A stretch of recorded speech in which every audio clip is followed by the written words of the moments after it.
bahwa sebetulnya otak kita punya limit sih memang untuk memproses. Kita pakai yang dasar aja deh, kayak panca indera kita kan ada 5 ya. Ada perasa, peraba, penglihatan dan seterusnya. Kita sadar aja yuk bahwa sebetulnya kita perlu istirahat kok gitu. Benar. Nggak berarti bahwa setiap momen yang kita jalani itu tetap perlu dalam kondisi yang saya harus ngapain gitu sebenarnya. Enggak gitu. Yang kita katakan sebagai overstimulation itu karena stimulus-stimulus yang memang terjadi secara global dan kita bisa tangkap at the same time. Untuk anak muda, berdasarkan studi juga nih, itu sudah menjadi bagian dari gaya hidupnya. Ada memasukkan agenda untuk wellness, itu udah bagian dari kebutuhan gaya hidup zaman sekarang. Mas Nuri udah belum? Belum. Kalau saya belum gitu ya. Karena saya udah termasuk yang udah jadi tua nih gitu. Sebetulnya keseimbangan antara apa yang saya rasakan terhadap diri saya sendiri, jadi subjective perception terhadap diri saya sendiri gitu ya, our own subjective perception, bahwa saya merasa baik-baik aja, saya merasa oke, dipadu dengan objective perception dari orang lain. Orang lain menganggap kita seperti apa, kita sehatkah, kita oke kah, atau ada komentar yang sepertinya menganggap kita kayak kurang oke deh gitu. Kita perlu mampu menyeimbangkan itu.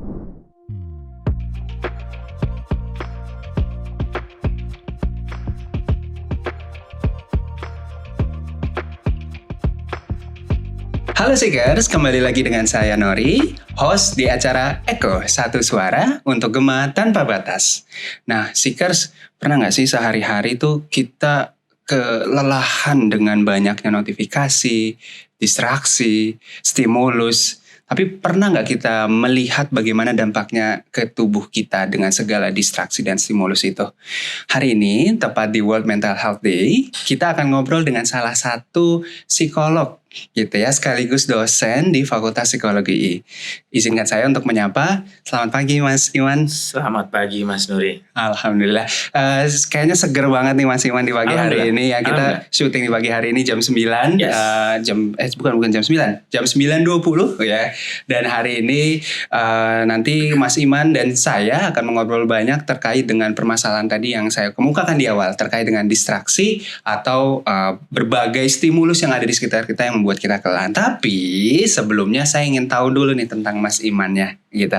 Mas, sebelum kita masuk ke topik, boleh gak sih cerita sedikit tentang perjalanan Mas Iman gitu ya, sampai jadi psikolog? Apa sih yang membuat Mas Iman fokus gitu di bidang psikologi klinis gitu, kemudian mendalami CBT bahkan sampai mengajar di kampus? Ya, terima kasih banyak sebelumnya, dan terima kasih tentunya buat LPT UI yang sudah menghadirkan kegiatan ini. Kita bisa ngobrol bareng, berbincang mengenai topik yang mestinya sih memang menjadi awareness bersama gitu ya. Thank you banget sekali lagi. Tadi Mas Nuri mengatakan atau bertanya ya mengenai perjalanan.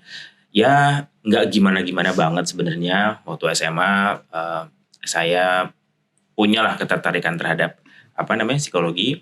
Enggak, saya bukan orang yang termasuk sering dicurhatin orang gitu, terus kemudian kayaknya saya mau jadi psikolog deh. Bukan, tapi ada faktor-faktor lain, dan itu yang membuat saya saya suka nih psikologi ya. Masuk UI ya, alhamdulillah sekali nyoba masuk, terus kuliah lagi UI, lanjut. Saya memang karena sudah membulatkan hati mau jadi psikolog, saya lanjut. Tadinya sih bukan mau klinis, tadi saya mau industri organisasi karena saya ada ketertarikan di situ gitu ya, terutama tentang human machine interaction gitu, tentang kayak misalnya laptop yang enak tuh kayak apa sih, ergonomi duduk yang enak tuh kayak apa. Tapi lama-lama saya pikir saya pengen lebih dalam kali ya gitu, pengen kenal yang lebih individual. Makanya saya bulatkan hati ambil klinis deh gitu.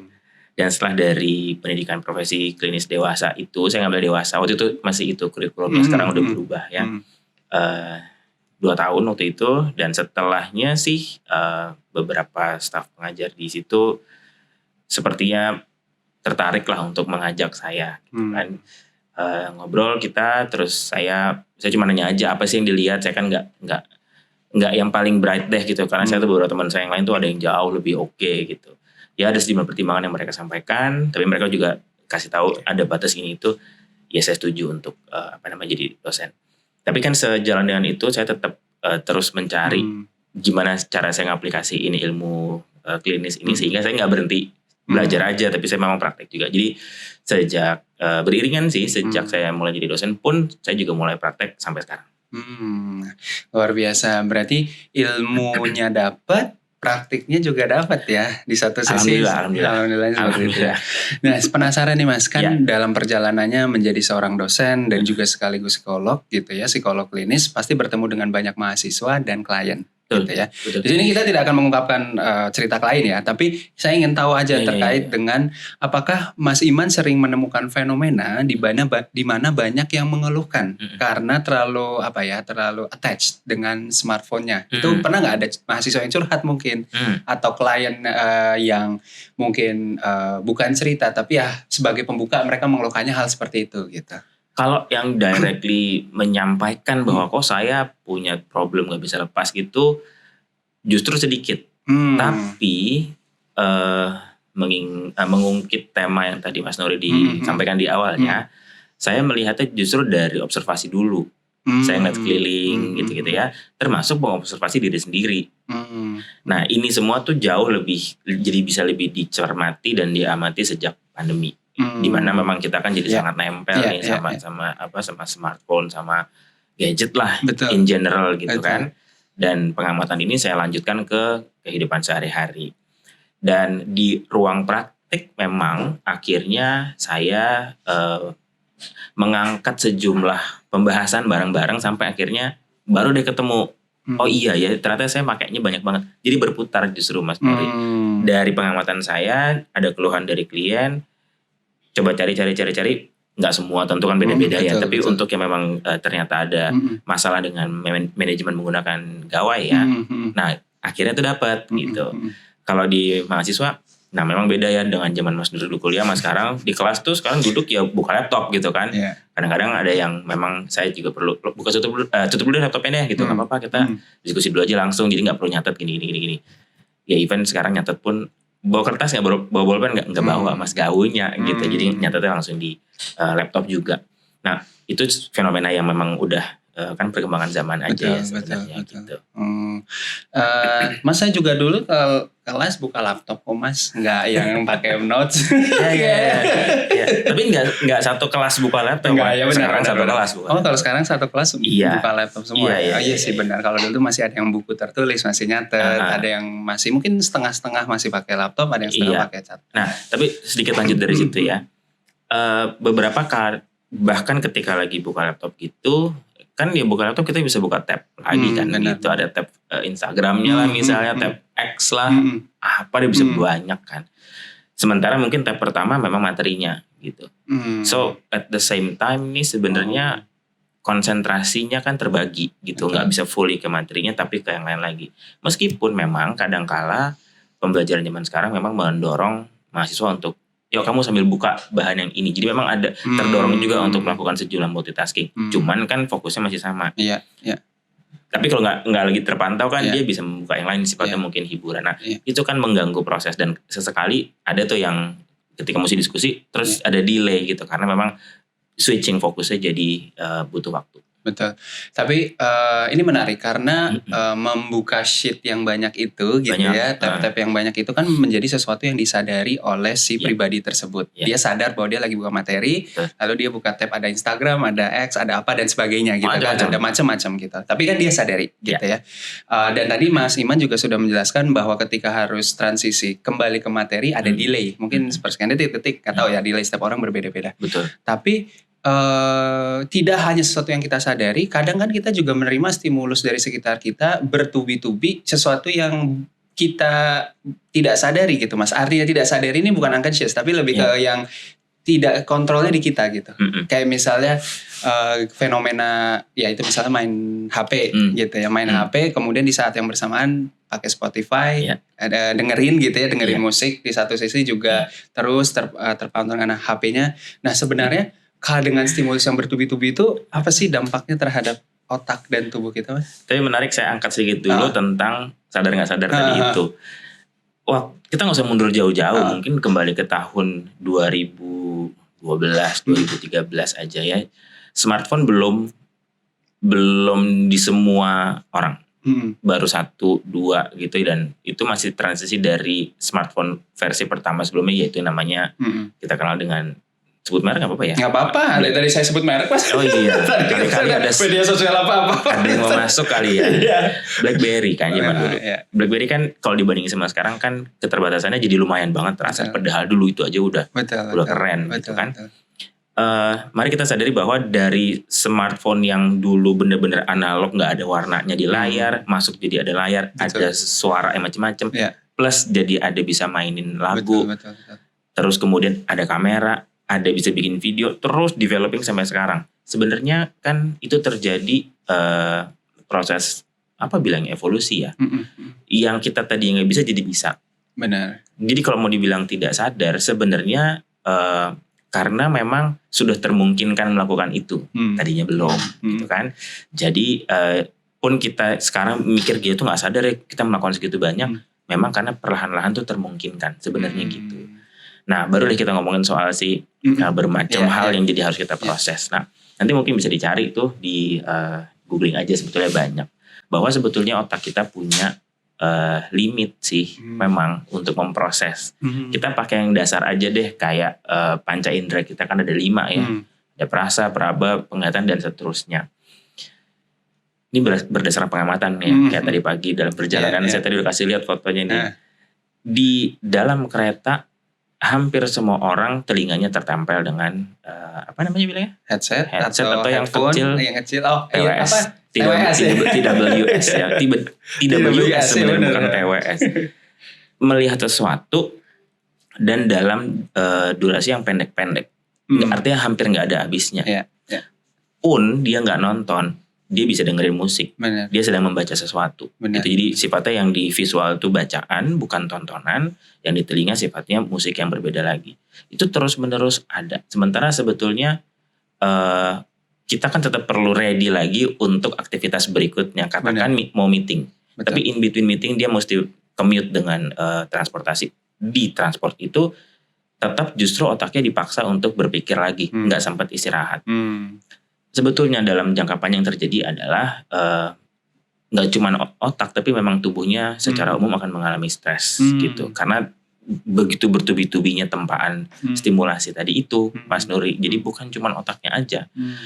Kalau kita bicara mundur sedikit ke otaknya saja, memang biar gimana pun juga otak tetap perlu istirahat, perlu recover dulu. Gitu ya. Setelah ditempa dengan mikir, meeting apa segala macam, kreasi dan lain sebagainya, perlu ada istirahat dulu.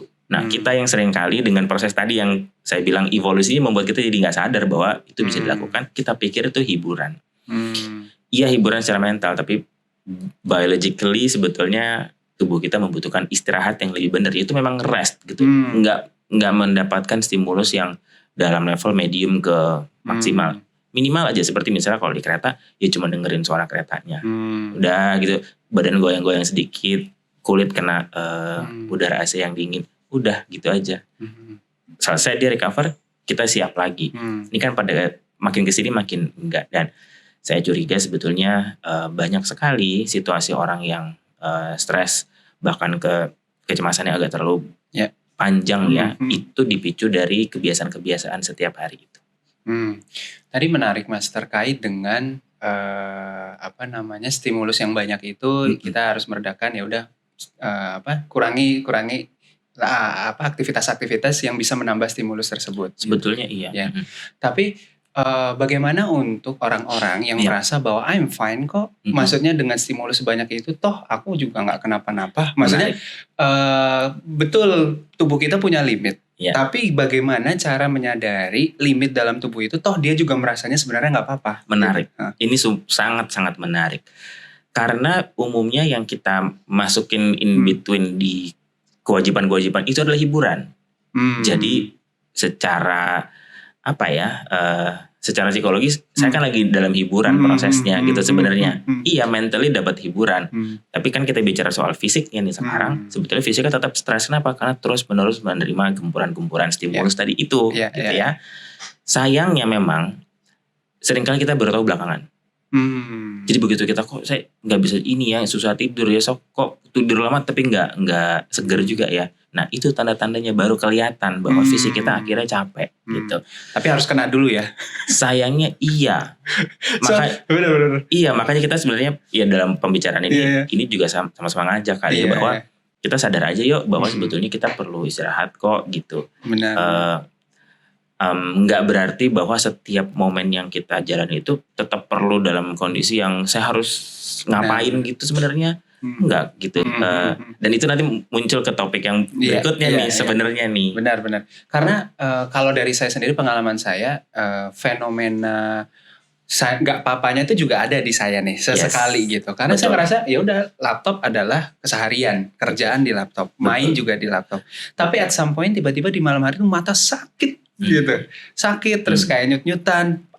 Saya berpikirnya bahwa mungkin ini waktunya istirahat. Tapi istirahat as in karena sudah malam tidur.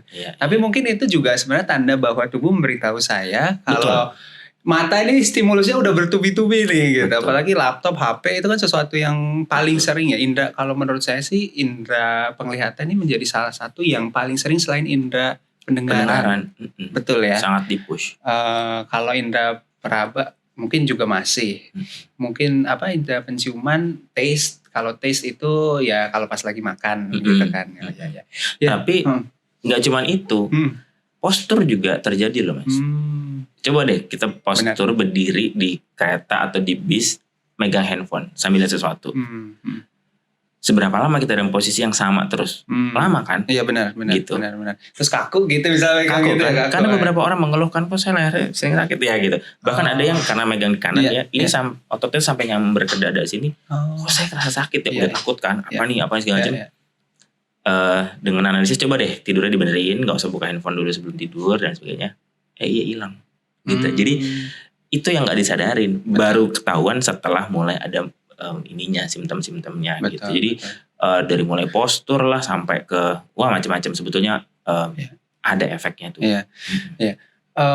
Jadi kok saya jadi nangkepnya gini ya Mas ya, dari obrolan kita ini kayaknya stretching tuh jadi penting ya buat orang-orang zaman sekarang. Maksudnya dari dulu penting, tapi kalau sekarang tuh kayaknya ngerasa lebih penting lagi gitu. Betul. Luar biasa penting sebetulnya. Makanya stretching sederhana, kalau sering duduk ya berdiri gitu ya. Iya. Kalau sering megang HP taruh dulu, lurusin tangan gitu ya. Betul. Nah ini semua yang akhirnya mendorong yang akan kita bahas setelah ini nih. Iya. Nah itu pembahasan selanjutnya adalah batasan. Gitu. Nah, gimana kita tahu batasan seseorang ketika dia sedang melakukan suatu aktivitas dengan berbagai stimulus itu. Misal contoh ada yang misalnya buka handphone gitu ya, terus kemudian dia berusaha untuk menghibur dirinya, coping dengan buka e-commerce gitu, terus masukin barang ke wishlist gitu. Itu salah satu hiburan buat dia gitu. Stimulus banyak terus dia bosan terus hiburannya masukin barang ke wishlist. Tapi ada orang ada kepuasan ada kepuasan tersendiri loh gitu. Orang-orang terdekat saya itu kadang kalau misalnya buka HP salah satu aplikasi tertentu katanya ngapain gitu, ya nggak apa-apa masukin dulu aja, ngelihatnya banyak seneng gitu. Nah, ada proses itu udah bikin seneng ya. Iya sih itu menarik. Karena kalau proses beli kan beda cerita. Itu kan udah urusan finansial. Ada dampak langsung ya. Kalau budget kan ada puasa terus ya udah. Gitu, betul. Nah itu sebenarnya sehat atau justru tanda nggak sehat gitu Mas? Iya, sehat nggak sehat kita kan pasti akan mengacunya pada bermanfaat dan ada faedahnya nggak sih mengerjakan itu. Kalau bagi si orang ini mengerjakan itu terus ya udah dia baik-baik aja, ya nggak apa-apa. Masa iya semua jadi kita bilang keliru gitu ya kan? Coping orang sekarang udah sangat beragam gitu, nggak tidak hanya coping yang kita kenal zaman dulu aja. Tapi kan yang jadi ngaco tanda kutip ya kalau kemudian terus jadi ada dampak-dampak yang nggak sehat. Kasat mata nih kelihatan. Contoh misalnya tadi jadi boros, pengeluaran jadi nggak karu-karuan. Itulah baru mungkin kita bisa lihat atau kita bisa bilang ada dampak buruknya. Tapi sejauh memang itu bikin dia happy dan udah nggak apa-apa gitu. It's okay bagi saya sih. Saya nggak melihat sesuatu yang buruk. Saya hanya melihat model coping orang zaman sekarang dengan adanya feature itu bisa jadi coping juga. Ya nggak apa-apa. Benar.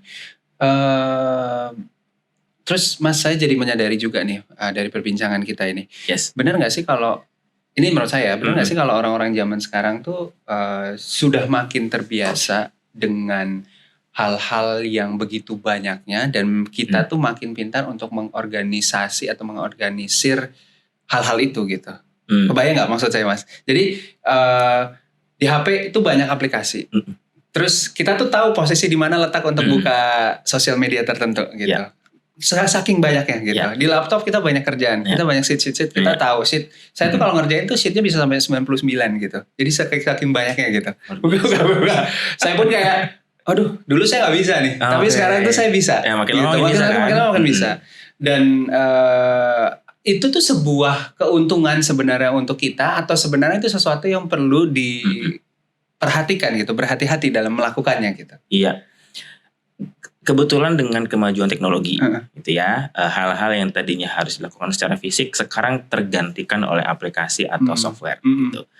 Pastinya semakin banyak orang menggunakan software atau aplikasi itu pasti memang dia punya kegunaan. Kayak dulu kita zaman ayah saya ngetik pakai mesin tik. Ada komputer, terus kemudian yang sekarang kita selalu pakai Microsoft Word, itu pasti kepake dan memang pasti menggunakan dan memudahkan. Sampai sekarang misalnya ada WhatsApp gitu, itu aplikasi untuk membantu komunikasi. Sejauh sebetulnya aplikasi-aplikasi atau software ini membantu produktivitas kita dalam kapasitas sehat, saya tidak melihat ini sesuatu yang bermasalah. Cuman memang kita juga perlu lihat dengan bijak sih, meskipun mengajak bijak itu juga buat tiap orang bisa jadi beda-beda karena makin hari makin banyak aplikasi memang harus kita pakai. Itu harus kita download, harus kita install. Lama-lama penuh, mesti ganti handphone lagi. Sayangnya memang dunia begitulah sekarang. Tapi adalah kendali kita, jangan lupa nih untuk menentukan yang ini nggak usah gitu. Seperti misalnya waktu itu ada aplikasi untuk bayar pajak kendaraan. Gitu ya. Sekarang juga udah ada tanpa perlu pergi fisik. Memang kan makan waktu pergi secara fisik. Tapi apakah iya saya perlu gitu kan? Nah itu salah satu yang saya pikir nggak usah deh, saya nggak usah punya itu, nggak apa-apa deh gitu untuk mengurangi. Toh saya masih bisa mengatur secara fisik. Toh bayar pajak kendaraan sekali setahun gitu. Jadi kita ukur seberapa sering kita akan menggunakannya, karena semakin banyak hal yang kita harus pikirkan, sebetulnya memang kita akan dengan sendiri membuat kita lelah. Sekalipun yang kita mau pikirkan itu tadinya adalah awalnya mau membantu. Nah jangan sampai kemudian yang kita duga membantu tapi sebetulnya malah menyusahkan. Ada orang yang cukup kuno di senior saya nih gitu ya, kenalan saya gitu. Dia sudah hidup dari zaman tahun 80-an awal 70-an deh gitu ya. Dia sudah sampai menggunakan aplikasi-aplikasi untuk bayar-bayar segala macam, mobile banking gitu-gitu, sampai akhirnya dia bisa tahu sendiri terlalu banyak yang saya harus urus.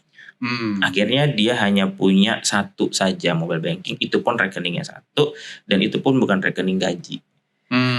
Jadi sebenarnya sekalipun ada banyak hal yang memudahkan kita nih, kendali mengenai mana yang saya perlu lakukan, mana yang saya perlu singkirkan, itu tetap ada kok di kita gitu. Nggak semua hal harus kemudian kita ubah menjadi terdigitalisasi.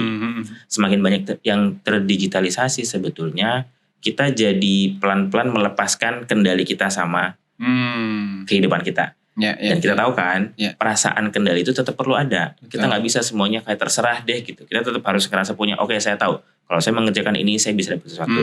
Kalau saya mengerjakan itu saya accomplish something. Rasa itu tetap harus ada. Jadi jangan sepenuhnya kita oper ke sistem digital.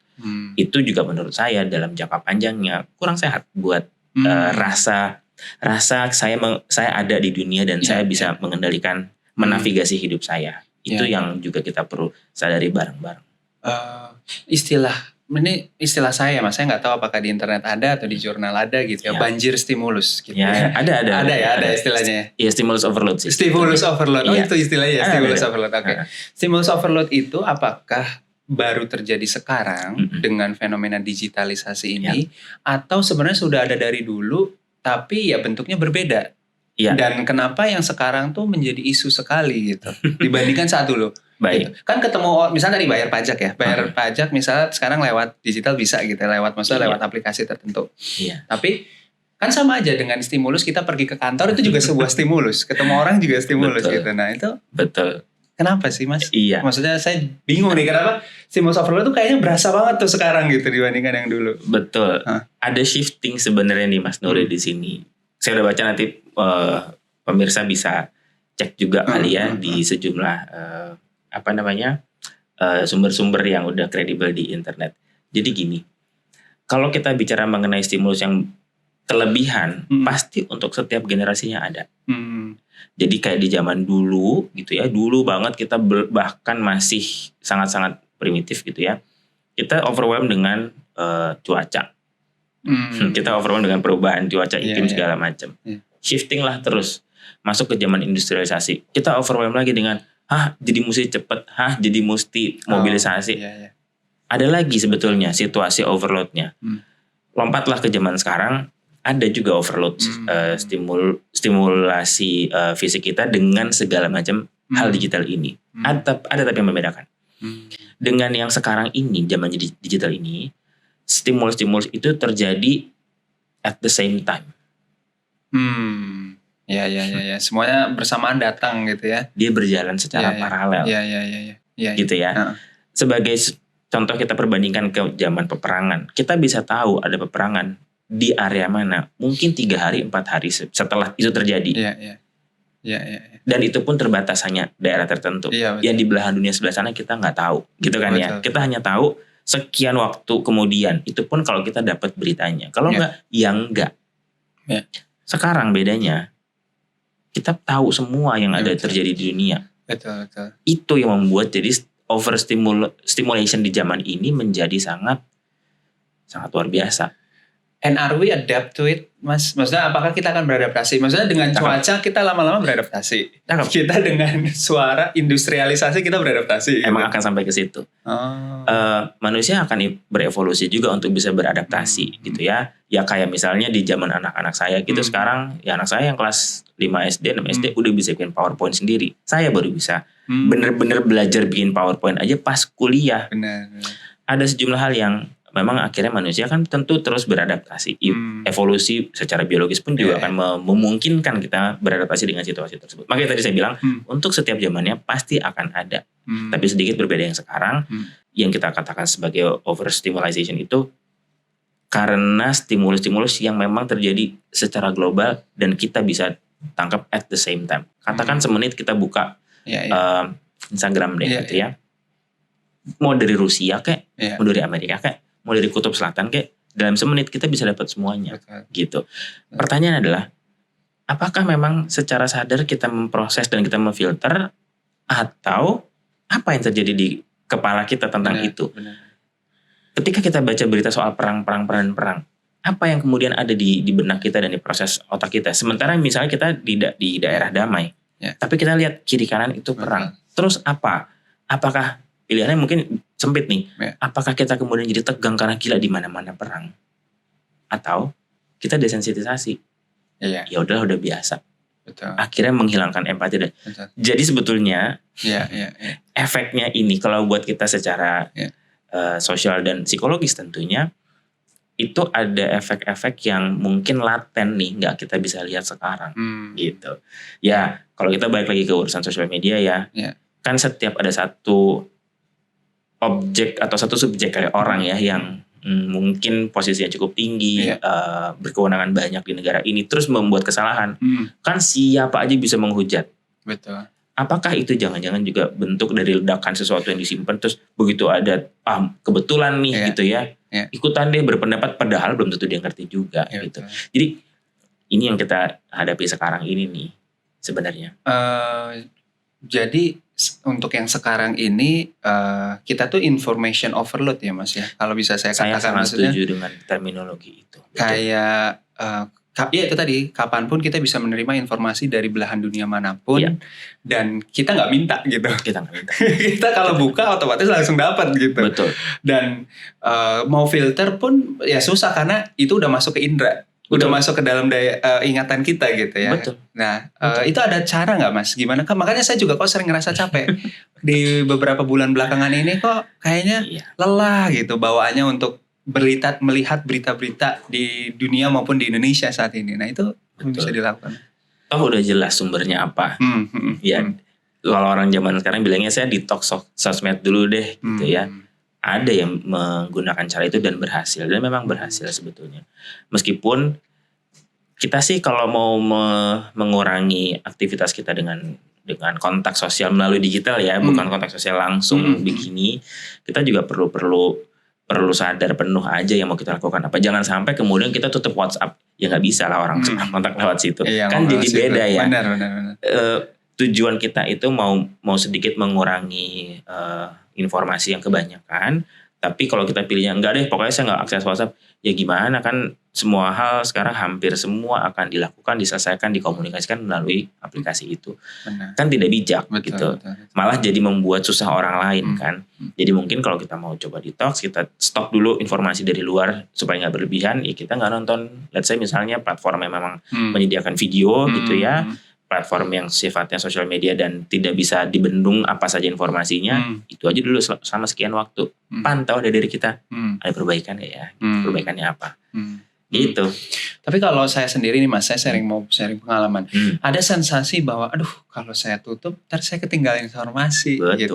pasti. Aduh kalau saya tutup rasanya hambar gitu. Karena informasinya itu tidak saya dapatkan gitu. Betul. Nah itu harus di challenge, maksudnya di challenge ini artinya lawan atau gimana Mas? Kalau kita bicara secara behavioristik secara behavioristik nih, kan karena kita sudah terbiasa, sehingga begitu nggak ada, aduh kok nggak ada, itu sangat-sangat behavioristik kan. Kalau kita mau pakai yang sederhana aja pakai behavioristik. Behavioristik itu kan artinya pembiasaan. Karena terbiasa ada, begitu nggak ada kita jadi bingung.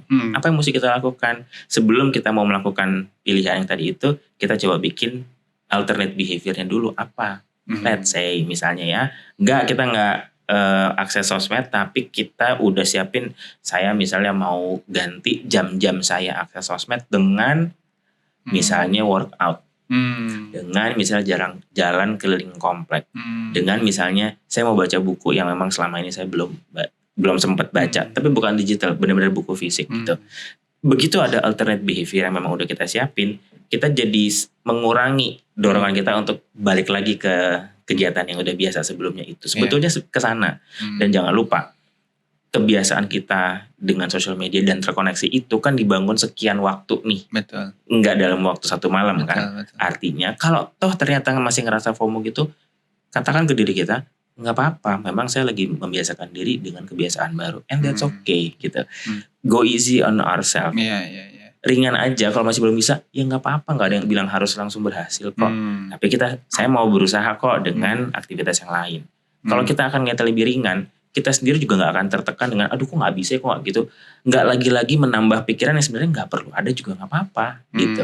Jadi masalah pembiasaan Mas Nuri sebenarnya. Jadi chill aja, maksudnya jangan merasa sampai akhirnya menyalahkan diri sendiri juga, merasa misalnya ternyata udah mencoba tapi ternyata masih gagal, ya udah nggak apa-apa, pelan-pelan gitu.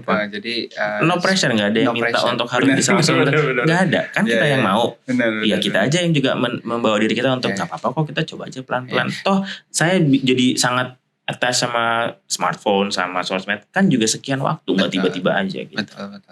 Ya. Jadi juga ya santai, no pressure gitu ya. Oke. Mas, kembali lagi ke yang tadi dengan segala stimulus tadi ya. Kan sekarang banyak sekali yang membuat wellness center. Banyak ya. Dan dari wellness center yoga, ada meditasi, ada festival, ada yang melamun gitu ya, mindfulness dan sebagainya gitu. Betul, festival melamun. Itu kenapa sekarang booming? Ya. Padahal tadi ya banjir stimulus tuh dari setiap era ada gitu. Tapi kenapa yang sekarang booming padahal dulu hampir nggak ada gitu? Ini menarik banget. Itu sebetulnya sebagai bukti bahwa ya kan kita butuh rest. Studi sudah menunjukkan bahwa sejumlah booming ya yang terjadi ini itu tanda bahwa kita butuh rest. Bedanya adalah sekarang karena lagi-lagi nih temuan yang memang udah melakukan riset di area sosial begini ya. Kita kemudian karena sudah sangat terbiasa terkoneksi dengan berbagai orang gitu, dan zaman sekarang ini kita sangat gampang untuk terkoneksi dengan orang kita nggak kenal sebelumnya, bukan dari sekolah, bukan dari tempat teman kuliah, enggak. Kita ketemu aja di dunia maya gitu, dan kita bikin komunitas tertentu. Maka sinambung kali bilangnya ya, berbarengan dengan keinginan untuk resting tadi secara fisik, lucu juga nih kalau kita bikin sesuatu yang bareng-bareng tapi sifatnya kembali ke nature atau kembali ke diri kita yang lebih tenang lagi. Di situ jadi muncul demand mengenai tempat-tempat untuk mengadakan ya aktivitas yang bisa dikatakan baliklah tentang wellness gitu. Formatnya macam-macam, lucu-lucu kan, ada yang tadi ya yang ngelamun lagi gitu ya. Dan memang itu ada sejumlah kebutuhan dan mungkin cocok dengan orang-orang tertentu. Oh, saya cocok nih dengan aktivitas melamun gitu di Jogja tuh kan beberapa waktu lalu.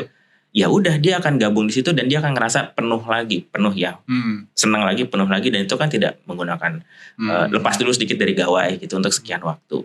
Dan belum lagi memang balik ke kebutuhan dasar tubuh kita lagi, ada yoganya lah gitu, berbagai cara jadi ada. Dan untuk anak muda berdasarkan studi juga nih, itu sudah menjadi bagian dari gaya hidupnya. Ada memasukkan agenda untuk wellness, itu udah bagian dari kebutuhan gaya hidup zaman sekarang. Mas Nuri udah belum? Belum. Kalau saya belum gitu ya. Karena saya udah termasuk yang udah jadi tua nih gitu. Kalau saya wellnessnya udah gak keburu lagi kali untuk ketemu sama orang-orang. Enggak, saya akan ngerjain itu sendirian aja atau dengan gaya-gaya yang saya gak perlu banyak keluar. But again, sebetulnya itu kebutuhan kan. Itu dasar, itu balik lagi ke dasar kita sendiri gitu.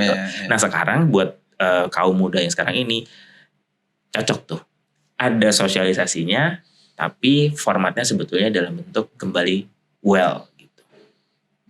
Interesting ya. Saya sih sebenarnya melakukan juga tapi tidak yang bersama-sama dengan orang lain. As ini tadi bengong sendiri, terus misalnya kalau ibadah itu kan juga sebenarnya proses untuk kembali tenang kan, kembali chill kan gitu ya. Saya memang nggak akan bawa itu karena ini bukan podcast yang membahas mengenai agama ya, tapi sebetulnya praktek-praktek dalam religi sangat menunjang itu semua sebenarnya. Iya. Ya pantesan, karena dari segala hiruk pikuk ya, kita tidak membahas agama ya, tapi maksudnya dalam artian ibadah itu kan macam-macam gitu. Tapi saya percaya bahwa setiap ibadah itu semuanya adalah being myself again, balik lagi ke diri sendiri dan ya udah menghilangkan semua yang duniawi begitu. Jadi kayak ya udah jadi diri sendiri lagi, nggak peran sebagai karyawan, nggak peran sebagai ayah, ibu, anak gitu ya. Jadi being myself gitu. Itu berarti juga salah satu yang bisa istilahnya contohnya juga selain tadi yoga, meditasi dan lain-lain ya Mas. Karena kan proses kita dituntut dengan kehidupan sebetulnya harus bekerja, harus punya peran-peran yang kita keluar gitu ya. Kan lama-lama kita jadi ya lelah kan. Ada satu momen kita butuh balik lagi, tadi bahasa Mas Nuri kan jadi diri kita sendiri lagi. Nah praktek-praktek wellness tadi itu sebetulnya cara orang untuk balik utuh gitu. Karena kan kita kayak memberikan fragmen-fragmen saya ke orang lain. Saya bantu, saya mikir ini, saya nyelesain itu dan seterusnya. Ada momen kita perlu, kita balik buat diri kita sendiri lagi. Apakah itu selfish? Ya enggak dong gitu. Karena kan dengan kita utuh, kita 100% lagi, kita bisa bisa berperan dengan lebih baik lagi, membantu orang dan lain sebagainya, sebenarnya gitu. Mas, ada nggak kayak menurut Mas Iman cara untuk menemukan keutuhan itu? Kayak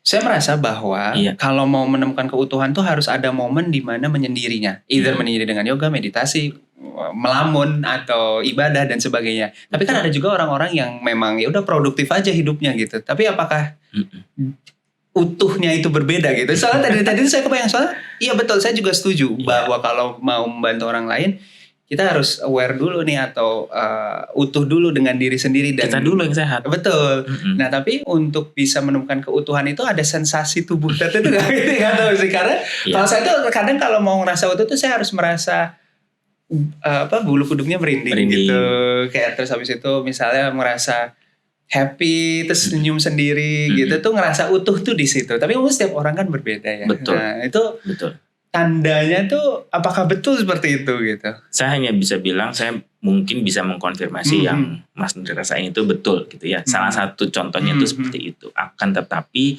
kita juga perlu fully aware sih Mas bahwa nggak semua orang akan mungkin bisa dalam kelonggaran seperti ya banyak orang untuk bisa merasakan itu segera immediate. Ada sejumlah kelompok yang mungkin nggak begitu dia model utuhnya, model optimalnya. Nah, ini yang memang karena variasi terlalu banyak mungkin tidak bisa kita rumuskan. Betul. Tapi yang penting sebetulnya keseimbangan antara apa yang saya rasakan terhadap diri saya sendiri. Jadi subjective perception terhadap diri saya sendiri gitu ya. Our own subjective perception. Bahwa saya merasa baik-baik aja, saya merasa oke, dipadu dengan objective perception dari orang lain. Orang lain menganggap kita seperti apa. Kita sehatkah, kita oke kah, atau ada komentar yang sepertinya menganggap kita kayak kurang oke deh gitu. Kita perlu mampu menyeimbangkan itu karena antara yang kita rasakan kadang-kadang belum tentu dirasakan sama orang lain. Bisa aja orang bisa ngeliat kayak lagi capek ya gitu. Tapi kitanya enggak, baik-baik aja, tapi orang lain melihat kita tuh capek loh sebenarnya. Nah, kita perlu menangkap tanda-tanda tersebut, hint-hint tersebut dari orang untuk kita proses. Oh, kalau gitu apa ya? Maka berikutnya tentu yang paling pas kita ya orang-orang ya ketemulah dengan profesional untuk kemudian ngecek seperti kayak kita medical check up gitu ya. Boleh untuk datang psychological check up. Am I okay gitu ya. Dan makin kesini yang datang ke saya ya di ruang praktek untuk just datang, mas saya cuma pengen ngecek saya itu oke aja atau enggak. Banyak gitu. Gerakan yang udah mulai terjadi dan bagi saya dalam kesempatan ngobrol hari ini kita gaungkan lagi ya bahwa nggak apa-apa loh lakukan psychological check up untuk datang dengan siapapun yang dirasa kompeten atau deket lah secara akses untuk ngecek saya cukup oke atau jangan-jangan ada sebetulnya yang perlu saya intervensi di diri saya. Itu nggak apa-apa gitu. Hanya dengan begitulah artinya kita dapat pandangan yang lebih objektif dan harusnya secara ilmiah benar itu mengenai keadaan diri kita yang sesungguhnya kayak apa. Cukup sehatkah saya atau ada hal-hal yang mungkin mesti dikoreksi. Berarti perlu menyadari apa yang terjadi pada diri kita, di satu sisi menyeimbangkan dengan tadi persepsinya orang lain gitu ya, objektif perseptifnya orang lain. Ya itu saya juga pernah sih mas, saya sharing pengalaman ya mas ya, bahwa saya tuh pernah, saya merasa baik-baik saja, tapi teman saya tuh bilang, Man, kamu tuh matanya cekung. Itu kan, masa sih gitu. Apa aku kurang tidur? Padahal saya sendiri merasa tidak kurang tidur gitu. Tapi setelah itu saya trace back, oh iya saya beberapa hari ini begadang terus.